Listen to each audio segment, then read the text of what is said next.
শর্মিকে বিদায় দিয়ে মানে সারা দিন অনেক টায়ার্ড ছিলাম। সকালের পর একটু লেটে ঘুম থেকে উঠেছি, দেন আবার দুপুরে খাওয়া দাওয়া করে ঘুমিয়েছি। এরপর সন্ধ্যাবেলা রাহিকে নিয়ে বের হলাম।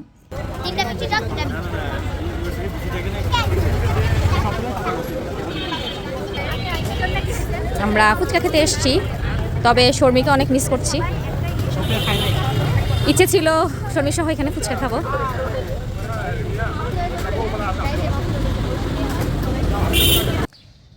এরপর আমরা ফুচকা খাওয়ার পর দেখলাম যে আসলে কর্নের সিজন এখন চলছে, তো কর্ন নিয়ে খেলাম। রাহির যেহেতু আছে, ভাবছি রাহি কোথায় কোথায় যেতে চায়, ঘুরতে চায়, সেখানে একটু একটু ঘুরবো। আর শর্মির সত্যি ট্রিটমেন্টের জন্য অনেক বিজি থাকায় অনেক কিছুই করার ইচ্ছে ছিল, বাট করতে পারেনি।